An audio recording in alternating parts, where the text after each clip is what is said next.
Halo semuanya, selamat datang kembali di channel saya Amalm. Di sini kita akan membahas story PGR Chapter 4.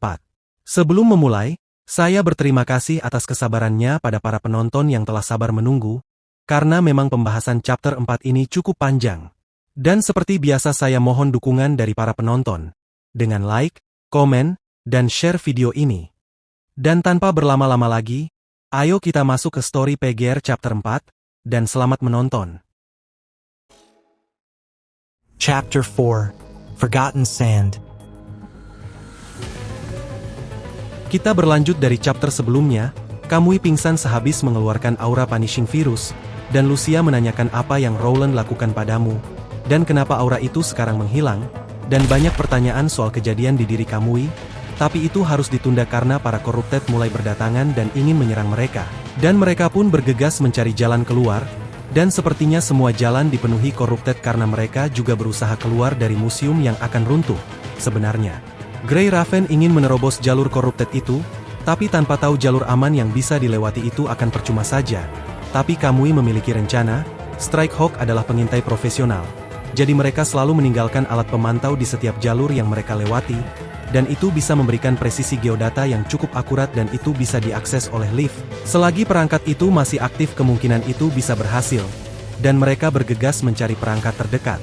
Setelah mendapatkannya, tim perlu membuatkan tempat yang cukup stabil, agar kalkulasi geodata map yang dibuat lift dapat akurat, dan pastinya tempat yang sedikit musuh. Dan tanpa basa-basi langsung mereka pun menjalankan rencana.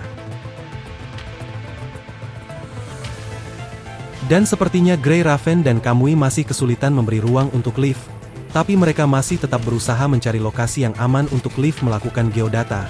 Belum lagi mereka mesti menghajar para corrupted, dan laba-laba bom yang datang dari celah-celah runtuhan benar-benar membuat Grey Raven kesulitan.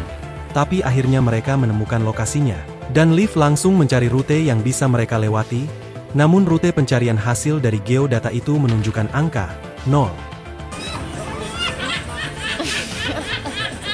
Gak bercanda saya guys, ini beneran, gak ada jalan untuk mereka keluar dari sini.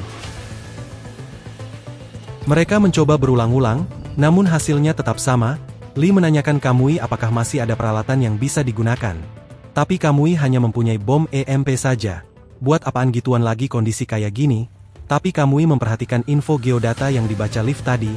Kamui menyadari ada sebuah mechanoid yang berada di bawah mereka. Dan mechanoid itu terikat oleh alat elektromagnetik, dan bom EMP itu bisa digunakan untuk mematikan perangkat yang mengikat mechanoid itu, dengan melewati celah retakan di lantai. Bom EMP masuk lewat celah itu, dan dengan begitu kita merilisnya untuk melawan para corrupted dan membukakan jalan untuk kita. Setelah berhasil mereka pun turun ke bawah mengikuti mechanoid itu, yang sedang membukakan jalan untuk mereka. Pinter juga Kamui. Dan sepertinya rencana Kamui berhasil. Para corrupted itu menyerang mechanoid yang mereka rilis. Ya kalau saja bukan untuk membuat jalan keluar mungkin Kamui ingin bergulat dengan mechanoid itu. Dan mechanoid itu berlari ke arah aula tengah. Dan itu memancing para corrupted. Kesempatan baik untuk kita kabur dari sini. Tapi saat ingin kabur, Lucia meminta untuk berhenti, karena dia menyadari sesuatu. Mechanoid itu memiliki struktur sederhana, tapi tidak terinfeksi oleh punishing virus. Pasti mechanoid itu memiliki komponen khusus di kelasnya. Ya itu juga jadi pertanyaan saya, kenapa sistem keamanan dan para robot di museum ini bisa tetap aktif tanpa terpengaruh punishing virus. Dan di sini Lucia menyadarinya, dan kita semua pun tahu, tidak mungkin meninggalkan hal sehebat itu begitu saja. Disinilah kehebatan tim Grey Raven, selalu menyadari dengan hal-hal besar semacam itu. Dan itu juga alasan tim Grey Raven dijadikan tim khusus oleh Presiden Hassan. Dan inilah mechanoid tersebut, kayaknya Kamui udah beneran gila. Mechanoid segede itu mau diajak gulat, tapi bodoh amatlah itu urusan dia. Grey Raven pun berusaha mencari data-data dari mechanoid itu, tapi mechanoid itu sepertinya kehabisan energi. Akhirnya mechanoid itu pun terjatuh, dan dia selalu menyebut nama Emma. Tapi akhirnya Grey Raven mendapatkan memori dari robot itu dan bergegas kabur dari kerumunan para corrupted. Mereka pun berhasil lolos dan keluar dari museum. Tapi jalan terowongan menuju City 015 telah ditutup oleh Ascendant. Dan sekarang berharap ada pesawat penjemput datang, tapi pesawat itu juga telah dihancurkan oleh Rowland. Dan akhirnya Grey Raven memutuskan untuk lanjut berjalan. Berjalan melewati pasir. Sepertinya ada yang bergerak di dalam pasir itu, dan terdeteksi sinyal corrupted, ya tinggal dihajar aja sih. Tapi di sini Grey Raven berusaha mencari supply, karena memang stok persediaan mereka menipis, dan akhirnya Seelisa menghubungi Grey Raven. Seelisa pun terus mengirimkan koordinat Grey Raven kepada pesawat penjemput yang mereka kirim. Soalnya memang Grey Raven harus terus bergerak, karena gurun ini dipenuhi corrupted, akan lebih sulit kalau mereka tidak terus bergerak. Leaf memberitahukan bahwa ada camp militer tua yang berjarak 10 km dari sini, dan organisasi asing bernama Forsaken ada di sana, dan tiba-tiba ada guncangan yang lebih besar dari sebelumnya, dan dari dalam pasir muncul monster ini, yang bernama Fasago. Setelah bertarung Fasago itu memasuki pasir dan pergi. Dan untuk pertama kalinya mereka bertemu dengan Fasago, Lucia meminta informasi tentang Fasago kepada Leaf, agar mereka dapat lebih mudah menghadapinya saat bertemu lagi.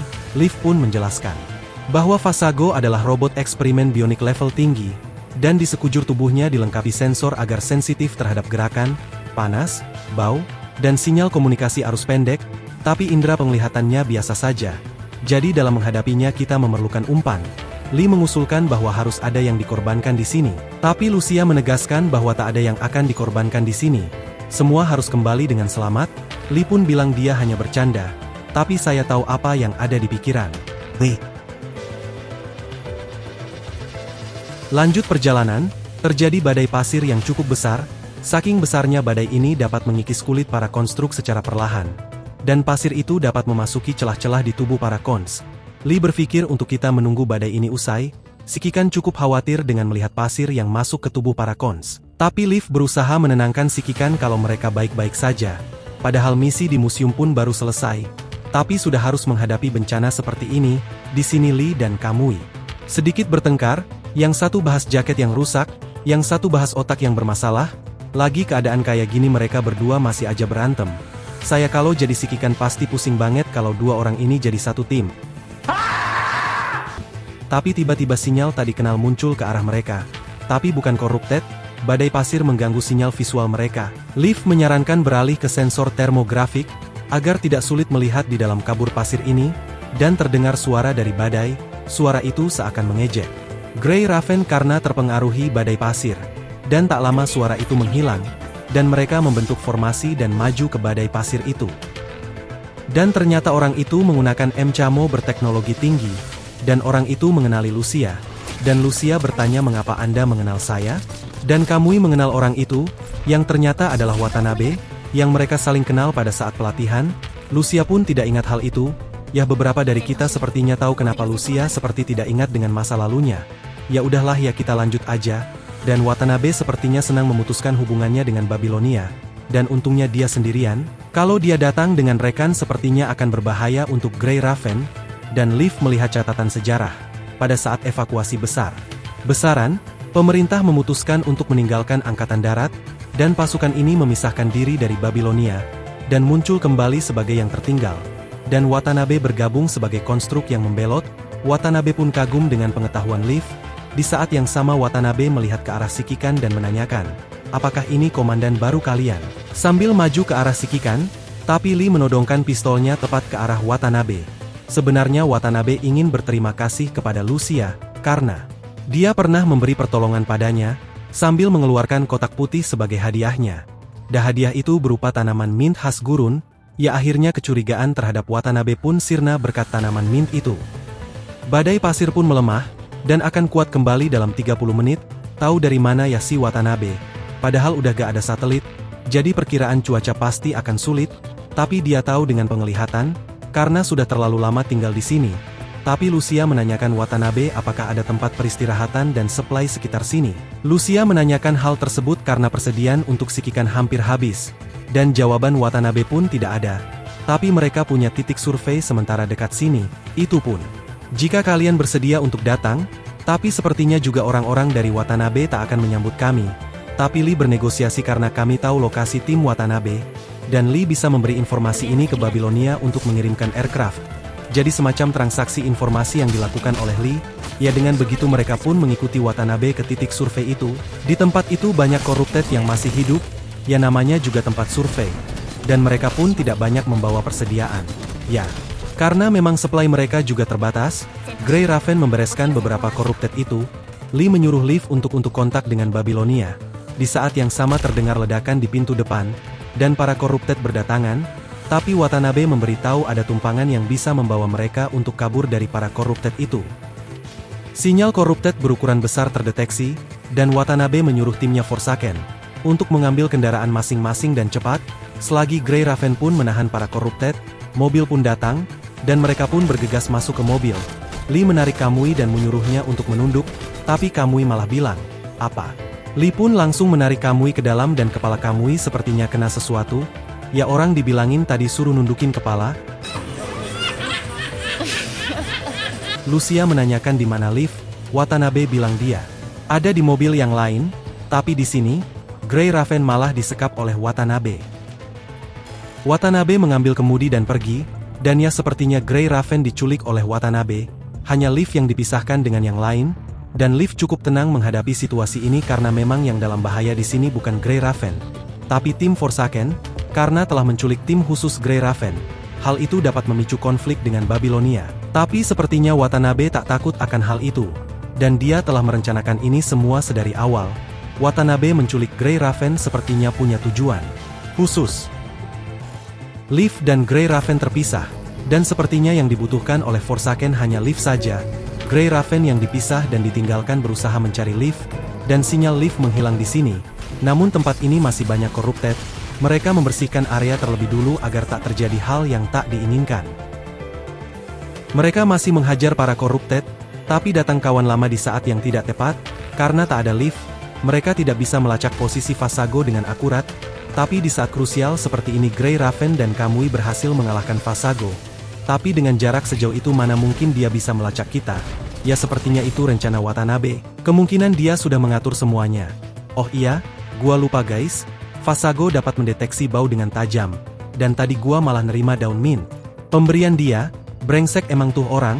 Melihat dari situasi sekarang, tampaknya Forsaken belum mengirim pesan apapun. Dan dari sini cuma ada kesimpulan yang bisa diambil Grey Raven hanyalah perang. Dan dengan begitu chapter 4 pun selesai. Lagi-lagi story PGR cukup menarik untuk diikuti. Forsaken ternyata adalah tentara yang dibuang oleh pemerintah. Dan Watanabe adalah leader dari tim itu. Ya gak salah juga kalau Watanabe berkhianat. Tapi apa ya tujuan Watanabe dengan menculik Liv? Tapi itu akan terjawab di next chapter. Jadi kita tunggu aja cerita di next chapter nanti akan seperti apa. Oh iya, seperti biasa saya mohon sekali lagi dukungan dari para penonton. Untuk like, komen, dan share video ini, biar bisa masuk daftar pencarian di YouTube. Dan sekali lagi saya ucapkan terima kasih buat yang sudah nonton. Sampai ketemu di next chapter. Salam online Sikikan.